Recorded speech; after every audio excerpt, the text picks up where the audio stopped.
Morning guys, welcome back to my channel. আমি তীর্থা। সবাইকে জানাই শুভ জন্মাষ্টমীর অনেক আন্তরিক শুভেচ্ছা ও ভালোবাসা। আজকে খুবই অসপিশিয়াস একটা তিথি, জন্মাষ্টমী। তাই প্রত্যেক বছরের মতন এই বছরও আমি জন্মাষ্টমী স্পেশাল ব্লগ নিয়ে চলে এসেছি। তো সকালবেলা উঠে একদম অ্যারেঞ্জমেন্ট স্টার্ট হয়ে গেছে। অনেক দায়িত্ব পড়েছে সমস্ত ডেকোরেশনগুলো করার জন্য। আজকে যেহেতু স্যাটারডে উইকেন্ড, তো ও আজকে বাড়িতেই রয়েছে, তো ও আমাকে হেল্প করবে ডেকোরেশনে অ্যান্ড সমস্ত পুজোর কাজে। আর এরপরে আমি পুজো স্টার্ট করব।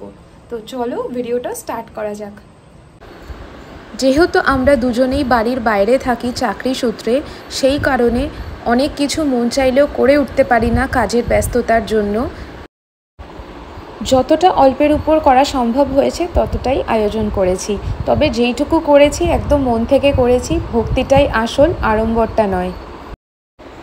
আমি 2020 সাল থেকে জন্মাষ্টমী পালন করছি। যবে থেকে আমি গোপু সোনাকে পেয়েছি, ওকে কিন্তু আমি কোনো দোকান থেকে কিনে আনিনি, আমি বিশেষ কিছু কারণে ওকে পেয়েছি। তো সেইটা জানতে চাইলে তোমরা কমেন্ট করতে পারো, আমি অবশ্যই তোমাদেরকে বলবো। আর দেখো, দেখতে দেখতে ডেকোরেশনও প্রায় কমপ্লিট। ডেকোরেশন তো কমপ্লিট। এইবার আমি সবার প্রথমে নিত্য পুজোটা সেরে নেব, কারণ তারপরে জন্মাষ্টমীর অনেক কাজ রয়েছে। তো চলো তাড়াতাড়ি করে নিত্য পুজোটা সেরে নেওয়া যাক।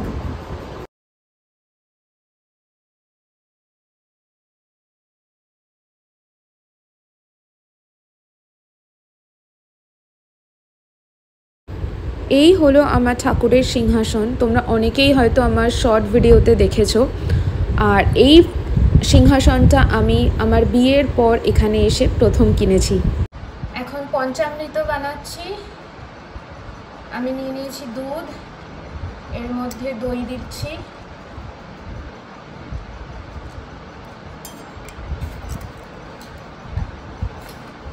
অবশ্যই মিষ্টি দই।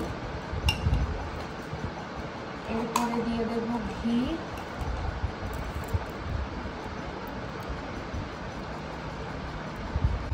এরপরে দিচ্ছি মধু,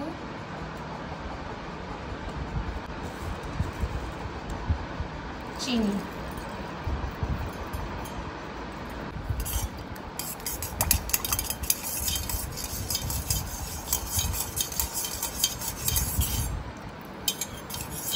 আমি নিয়ে নিয়েছি গঙ্গা জল। এর মধ্যে কিছু সুগন্ধিযুক্ত জল বানাবো, যার মধ্যে আমি প্রথমে দিয়ে দেব অগুরু,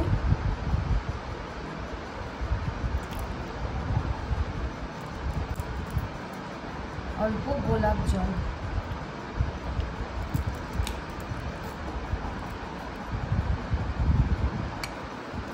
আচ্ছা, আর পঞ্চামৃতের মধ্যে অবশ্যই করে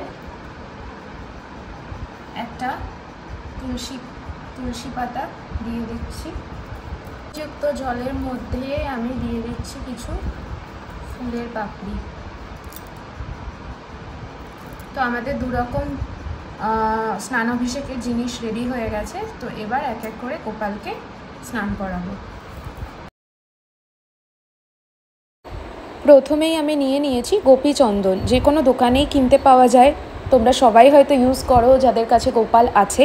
এই গোপী চন্দন দিয়ে আমি প্রথমে অভিষেকটা শুরু করব। এই গোপী চন্দন দেওয়ার ফলে একটা ভালো সুগন্ধও আসে, তার সাথে একটা ব্রাইটনেস ক্রিয়েট করে। যেহেতু গোপাল ম্যাক্সিমাম ক্ষেত্রেই পিতলের তৈরি থাকে, সেই কারণে এইটা মাখালে খুব সুন্দর একটা ব্রাইটনেস তৈরি হয়। এরপর যেই পঞ্চামৃত আর সুগন্ধিযুক্ত জলটা আমি বানিয়ে রেখেছিলাম, সেগুলোই একে একে দিয়ে দেব।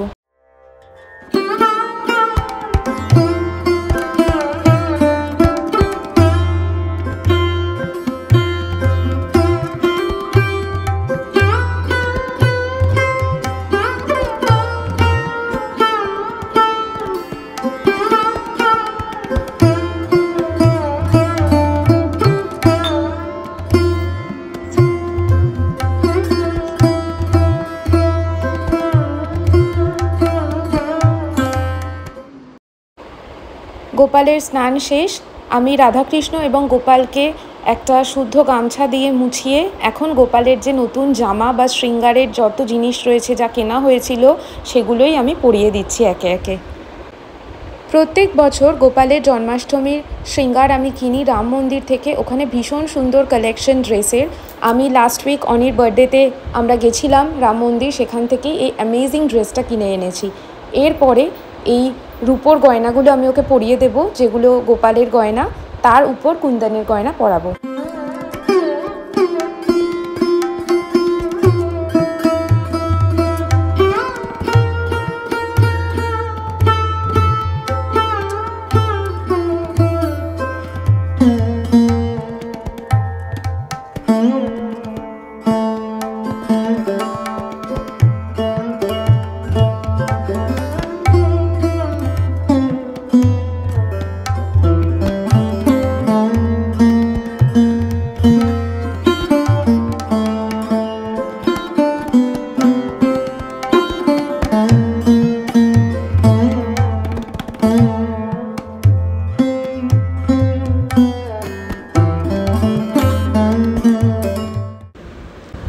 চলো এবার তোমাদের সাথে এই জন্মাষ্টমীর পুরো লুকটা ডিটেলে শেয়ার করি। তোমাদের তো আগেই দেখিয়েছি, এই পুরো ডেকোরেশনটাই অনি করেছে। কেমন হয়েছে অবশ্যই তোমরা জানিও, আর গোপালের শৃঙ্গার কেমন হয়েছে সেটাও তোমরা জানিও। এই ছোট্ট রাধাকৃষ্ণকেও আমি নিয়ে এসেছি রাম মন্দির থেকে, গত বছর প্রতিষ্ঠা করেছি।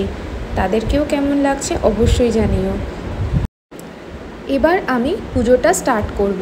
এখানে কোনো ঠাকুরমশাই বা পুরোহিত দিয়ে পুজো করাবার সুযোগ সুবিধা খুব একটা নেই বাইরে থাকার জন্য, তাই নিজের যতটা জ্ঞান আছে সেইটুকুই মন থেকে করি। তো প্রথমেই আমি তুলসী পাতা গোপাল আর কৃষ্ণের পায়ে অর্পণ করব, কারণ তুলসী পাতা ছাড়া জন্মাষ্টমী পুজো একদমই অসম্পূর্ণ। এরপর একটা গোটা পদ্ম আমি রাধাকৃষ্ণের পায়ে আর একটা গোলাপ আমি গোপালের পায়ে অর্পণ করব। বাসুদেবায় নমঃ। ওম নমো ভগবতে বাসুদেবায় নমঃ। এবার আমি পুজোর সমস্ত ভোগ সাজিয়ে নেব। প্রত্যেকটা খাবারই কিন্তু দোকান থেকে কেনা অথবা অর্ডার দিয়ে বানানো। তার কারণ ওই যে বললাম শুরুতে, চাকরি করার কারণে কাজের চাপ খুবই থাকে, তাই সব কিছু চাইলেও নিজের হাতে বানাতে পারি না।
এবার সব শেষে আরতি করে নেবার পালা।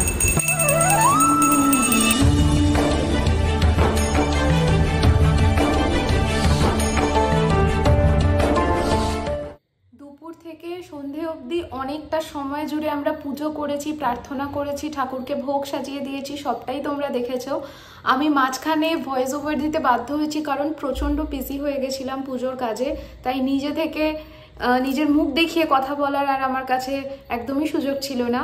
তো ডেকোরেশনটা কেমন হয়েছে জানিও। ডেকোরেশনটা কিন্তু পুরোটাই অনি করিয়েছে, তোমাদেরকে স্টার্টিংয়েই দেখিয়েছি। অ্যান্ড বাকি পুজোর যত আয়োজন আছে সমস্ত কিছু আমি করেছি। তো কেমন লেগেছে আজকের ব্লগটা অবশ্যই জানিও। আশা করছি আজকের ভিডিওটা তোমাদের ভালো লেগেছে। ভালো লাগলে please like, share and comment. অবশ্যই আমার চ্যানেলটিকে কিন্তু সাবস্ক্রাইব করে আমাকে সাপোর্ট করতেই হবে। তো দেখা হচ্ছে নেক্সট ভিডিওর সাথে খুব তাড়াতাড়ি। Till then take care, stay happy and by.